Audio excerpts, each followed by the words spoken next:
eu tenho esse olhar, né, da espiritualidade. A escola é uma escola espiritualista desde o início, assim, porque eu sempre fui envolvida com a espiritualidade. Eu tive uma experiência na minha vida bastante difícil. Eu passei por um diagnóstico de esquizofrenia aos 17 anos. Então eu passei por um período de internação, né? E eu fui muito amparada na época por uma pessoa que trabalhava no centro espírita, que procurou meus pais, pediu que me tirasse lá do hospital. Hoje a gente é o Hospital São Pedro, aqui de Porto Alegre. Pediu que me tirasse de lá, que ela ia me ajudar espiritualmente, porque ela me conhecia, ela trabalhava comigo e sabia que se tratava ali, né, de um problema de mediunidade. Então eu tive esse sofrimento desde de criança. E só depois, estudando e aprendendo sobre isso e convivendo com ela na empresa onde eu trabalhava, ela já era uma senhora, né, através das leituras é que eu pude entender, né, que naquela época, primeira coisa era ficar em silêncio, não falar para ninguém o que tu vê, o que tu sente, o que tu, né, naquela época, né, esconder. O dia que eu resolvi falar para o médico, ele me encaminhou direto. Então, por muito tempo eu escondi isso, né? E não é fácil, para quem passou por esse tipo de processo, sabe que não é fácil. Você viveu desdobramentos, você vê, né, situações, porque às vezes você comenta uma coisa que ainda não está acontecendo. Então as pessoas não percebem isso. Como que isso, né? Então a frase é louca. Mas tudo isso a gente vai aprendendo e vai corrigindo e vai levando isso bem claro para a questão da espiritualidade, né? É uma questão mediúnica. Então, deixa eu passar aqui, tem os telefones de contato. Então, deixa eu passar aqui. Cadê uma coisinha?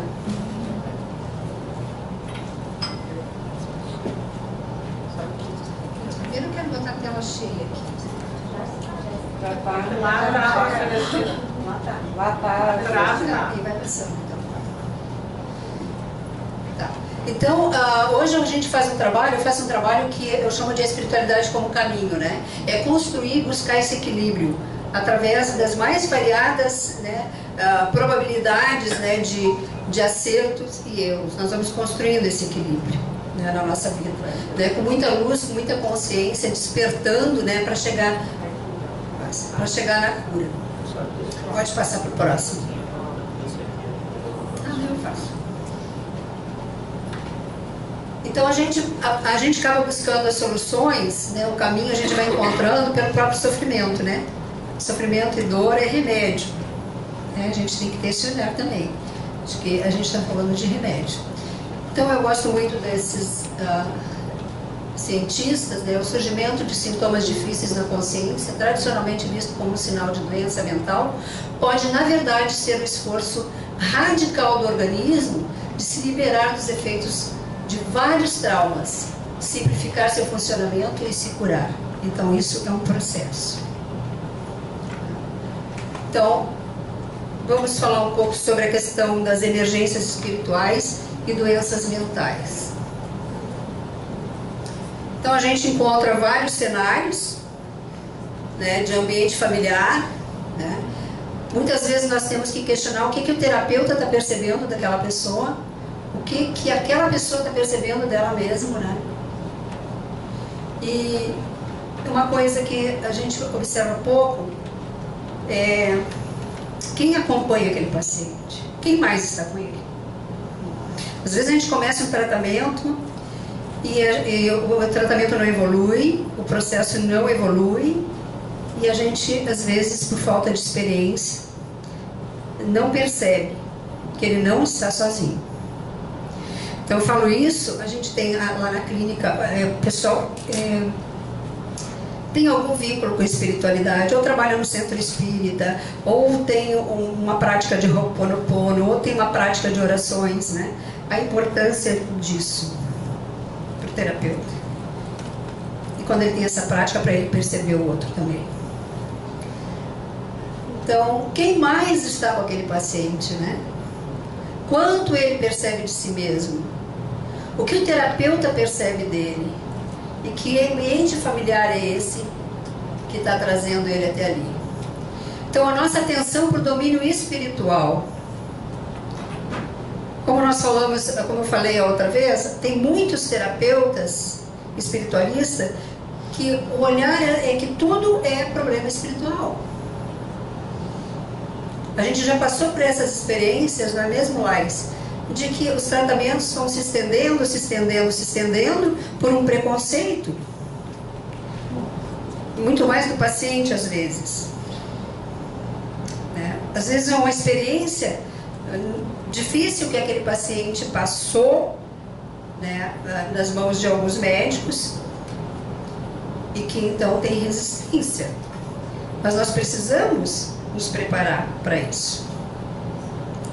Tem uma fatia muito grande do mercado que precisa ser cuidado. E nós, terapeutas, precisamos nos preparar para isso. Para poder ter um diálogo dentro desse entendimento da espiritualidade e levar ao convencimento de que também junto precisa sim de uma avaliação psiquiátrica e muitas vezes precisa também de uma medicação. Muitas vezes. A gente faz os acompanhamentos espirituais, a gente encaminha, né, no próprio consultório a gente faz, lá no espaço a gente tem atendimento gratuito, espiritual gratuito, né, de apometria, temos também de recolhimento de consciências de aborto. Isso ajuda muito, mas muitas vezes também precisa do cuidado do psiquiatra, de alguma medicação para o tratamento evoluir. Então, o território da espiritualidade está relacionado a aspectos que dizem respeito aos valores da pessoa também. Como que ela se conduz dentro da espiritualidade. Nós tivemos um caso agora, inclusive que nós tratamos, que a moça, a menina, bem jovem, ela passava por um sofrimento terrível, já há bastante tempo.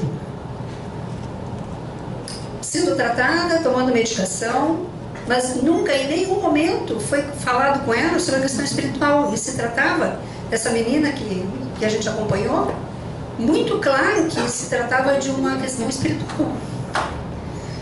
Mas nem ela, nem a família, ninguém da família sequer, sabe, entendia ou tinha praticado, ou tinha participado, ou tinha lido qualquer coisa sobre espiritualidade.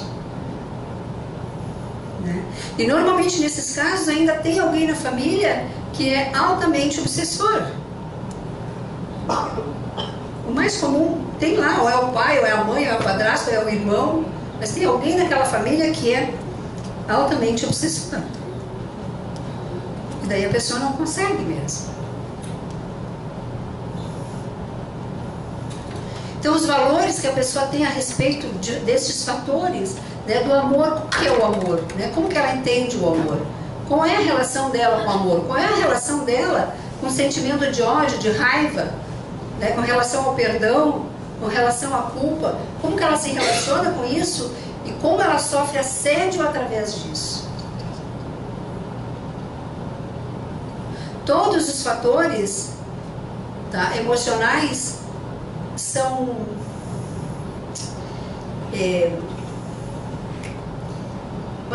vamos chamar de substância, não é esse termo, como se fosse uma substância, assim, um doce que se dá para uma criança, um doce que se dá para o assediador.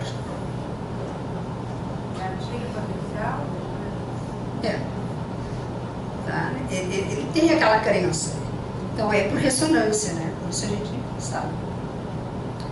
Então, quando o terapeuta está atento também aos fenômenos espirituais, ele pode contribuir e mobilizar muito mais energia, né, e capacidade para promover a saúde.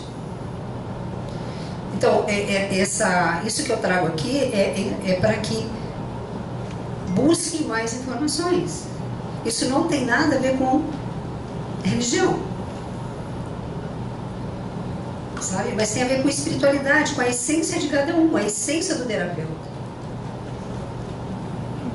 Buscar informação. Hoje tem bastante informação.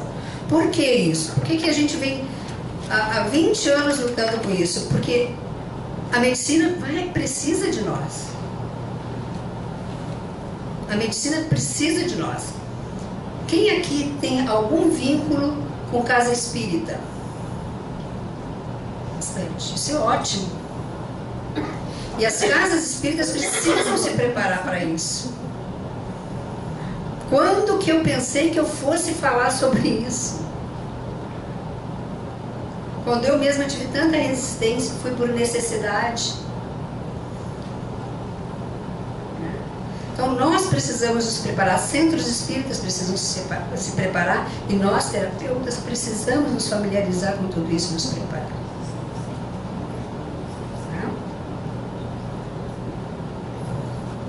O que você falou? Sim. Tem que somar, né? Então, o que dificulta os tratamentos, né? Às vezes a gente troca de protocolo, troca de tratamento, troca de técnica, mistura um monte de técnica, é reiki, é apometria, sabe? E a gente vê que o processo era para evoluir, dá um resultado melhor. Mas quais são as influências ocultas? De onde que vem isso? Por que não está dando resultado? Quais são os riscos dessas energias assediadoras? Tem energias assediadoras, eu já acompanhei casos de suicídio. Agora estou com um caso bem recente que eu te relatei. A pessoa está desconfiada que está deprimida. Mas ela foi em 2 terapeutas no interior e um disse que ela estava com magia negra. Que de uma mulher, uma mulher, fez uma magia. Então é só isso que ele repete. E agora ele está nesse quadro depressivo, ele já está sabendo que tem 2 casos de magia para cima dele. Só que é o seguinte, não se trata de magia, se trata de uma pessoa que está numa profunda depressão e que tem pensamentos suicidas o tempo inteiro. E ninguém percebeu isso ainda.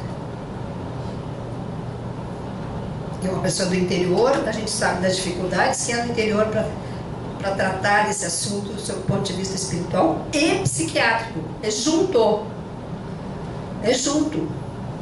Porque o histórico de suicida, ele é familiar. Você pode buscar que vai ter alguém ali, né, pegando pela linhagem masculina, ou o avô, ou o pai, ou o tio, ou o primo, vai ter ali pelo menos um suicida. Então se trata sim de um assédio extrafísico, tá? Ancestrais, né? E então esses assédios acontecem, eles podem ser extrafísico ou físico, né, gente? Drogas e medicamentos, hábitos perniciosos, abertura para obsessões e possessões. Então, tudo começa pelas crenças, pelo emocional, os fatores, os valores que a pessoa tem a respeito desses fatores e o autoassédio. Não existe a possibilidade de uma pessoa ser assediada sem que passe antes pelo autoassédio. Não existe a possibilidade de uma pessoa ser obsediada se ela não se auto-obsedia. Peço que vocês reflitam sobre isso e busquem mais informações também. Então, qual é o fator de crença? Entende? Aonde que está a fragilidade que está fazendo com que essa pessoa tenha esse autoassédio? E quando isso acontece, daí não falta amigo, né? Não falta amigo. Tá? Então, ó, o assédio é a ação, pensamento ou sentimento negativo que uma pessoa tem. E o autoassédio é quando ela tem isso a respeito dela mesma. Eu não sou muito bom nisso, né? Ou, né, eu vai adjetivando. Então, quando ela diz isso para ela mesma, quando ela tem esse sentimento por ela mesma, tá? Não vai faltar obsessores, tá? A importância da autoinvestigação. Então, quando nós recebemos um paciente, quando nós vamos tratar alguém, é importante que essa pessoa seja levada a uma situação de autoinvestigação. Ela precisa ser ensinada. Nós somos educadores, como terapeutas somos educadores. Nós temos que nos capacitar para isso. Nós precisamos ensinar o nosso paciente a investigar. Não é ir lá no consultório, receber um floralzinho para casa, tá, eu tenho que voltar quando? Eu tenho que me observar. Como que eu me relaciono com aqueles valores que eu citei lá? Como que eu me relaciono com meus sentimentos? Eu preciso ensinar aquele paciente a fazer uma autoanálise. Fazer um autodiagnóstico. É importante que ele traga pra gente qual é a visão dele sobre ele mesmo. E a gente tem ouvidos para ouvir, né? E qual é o comprometimento do paciente relativo a essa questão? Não devemos permitir que ele transfira tudo para, entende? Que a responsabilidade seja nossa. A responsabilidade é dele. Não podemos simplesmente aceitar. Ó, você entende de floral, eu preciso disso e pronto. Não vamos avançar quando se trata desse tipo de... Nós não conseguimos avançar no tratamento. É um faz de conta. É um faz de conta. E a gente sabe. Vamos falar sério, né? A gente sabe que tá cheio de faz de conta. Faz de conta que eu me trato, faz de conta que tu me trata, né? Deu. Nós estamos sendo chamados à responsabilidade como nunca fomos. Então, desce do trem quem não está afim de se capacitar. Desce do trem quem não está afim de estudar. Desce desse trem quem não está afim de se ocupar com a questão da espiritualidade. Porque esse é o caminho. Eles podem proibir tudo. Mas vocês não vão poder. Quando a gente levar a questão da terapia floral por esse viés da espiritualidade, fiquem tranquilos.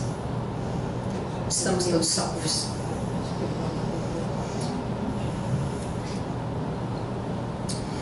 E daí, então, né, quando o tratamento não funciona, quanto que cada terapeuta está questionando a respeito disso?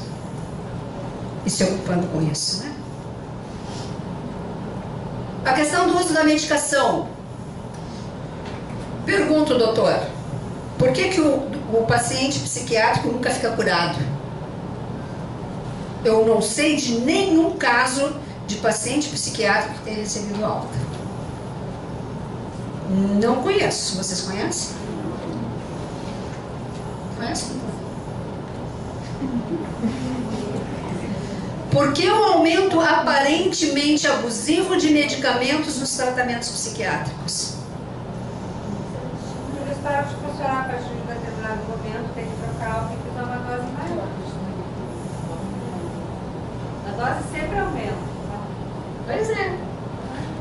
Por quê que a dose sempre aumenta? Porque o medicamento está ruim.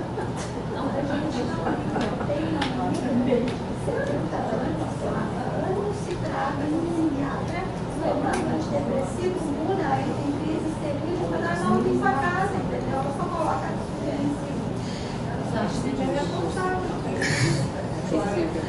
Então, a questão é a seguinte: ninguém anda sozinho. O mundo que a gente não vê é muito maior do que o mundo que a gente vê.